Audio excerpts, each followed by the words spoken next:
What's going on, everybody? My name is Monatui, coach of the Tampa Bay Luxrays, and today I'm bringing you guys our TBU Week 6 match versus Danny, aka King Bub, coach of the Munchlaxter United. Definitely check him out in the description below. I have an entire team builder dedicated to my team. However, for a quick rundown, we have our modest offensive Blastoise with Toxic Rapid Spin, Scald, and Ice Beam. We have a sub-SD Virizion. We have a physical defensive Cresselia. We have an expert belt Kieran Black, physical defensive Eviolite Gligar, and an Eviolite Magneton. Meant to trap things, even though I'm pretty sure he's going to have Shed Shell and Skarmory. He actually did not bring Crocodile this week, so I can freely Volt Switch across the entirety of his team. He does not have great Thunderbolt plus Slash Cannons plus HP Fire Switchins, actually hits his whole team pretty hard. But anyway, the 6 that he did bring were Dragalge, Infernape, Scavalier, Skarmory, Mega Gallade, and Whimsicott, so definitely a pretty threatening team, but I do have checks to most of his team. Mega Gallade I do not have offensive checks to, unfortunately. Like, the only kind of offensive check I have to it is Blastoise, but of course it outspeeds me and can possibly 2-KO me.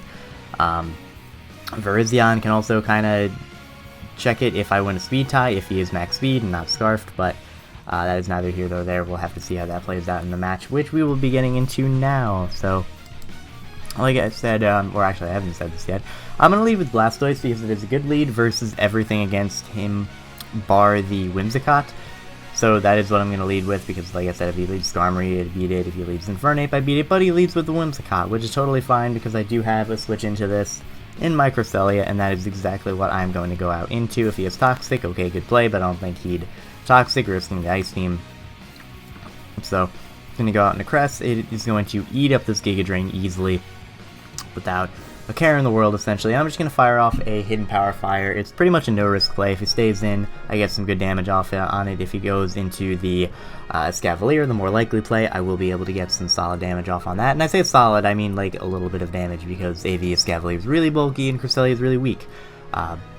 The damage does reveal it is AV, but anyway, he's going to go for the knockoff onto my incoming Gligar. I said in my team builder, this Gligar is going to get knocked off eventually, so it's not that big of a deal.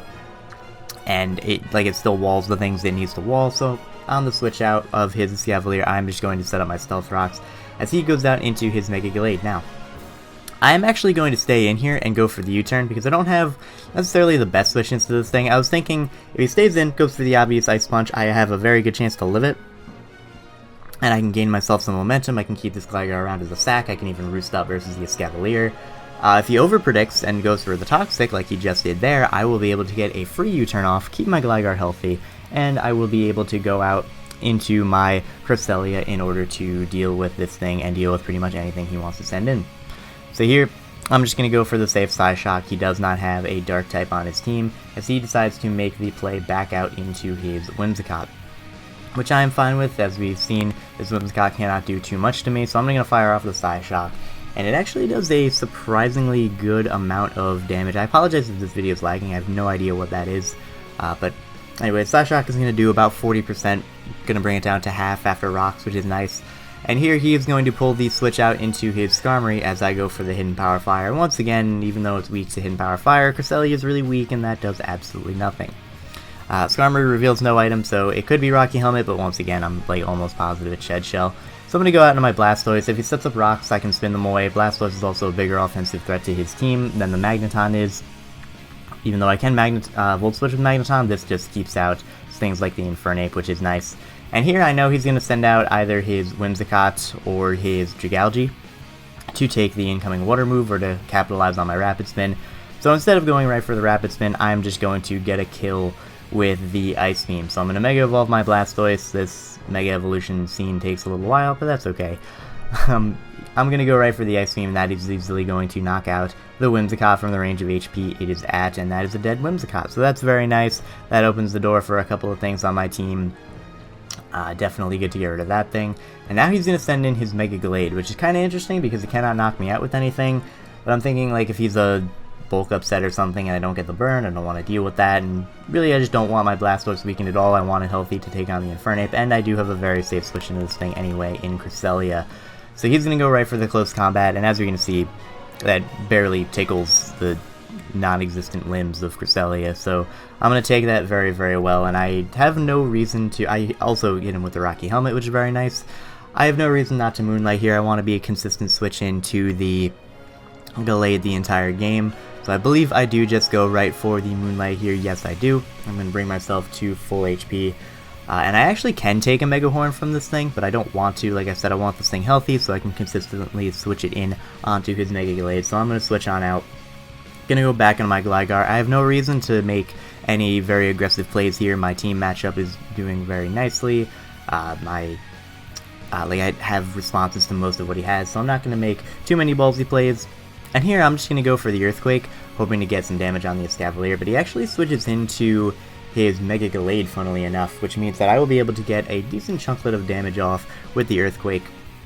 And as you're gonna see, he is going to go down to a relatively low amount of HP, and now because he overpredicted the first time on this Gligar, he saw I didn't switch it out earlier. He may not think that I'm going to switch it out this time, but I am going to switch it out this time. I'm going to go back out into my Cresselia, which will be able to tank this Ice Punch effortlessly, and I will actually be able to knock him out with the Rocky Helmet, so that is great.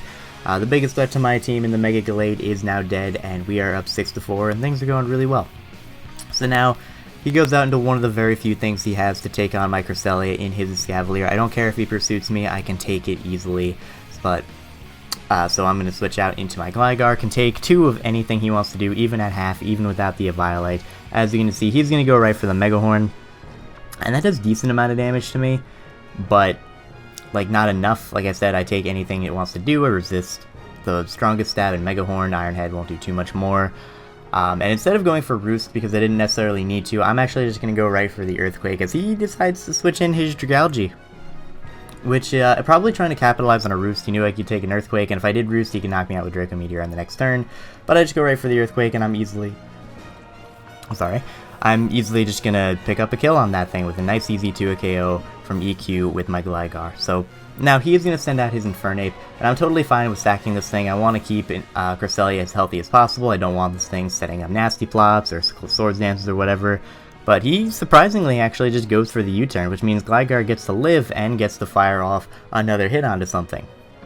Well, it would be able to if he didn't send out his Skarmory instead, but he does send out his Skarmory, which is still totally fine for me. Because even though he's going to be immune to the Earthquake this turn, I can go for the U-turn. If he switches out, I gain initiative. If he stays in, I go into my Magneton and kill something, or I go into my Magneton and kills some. Is that English? Whatever, it's late.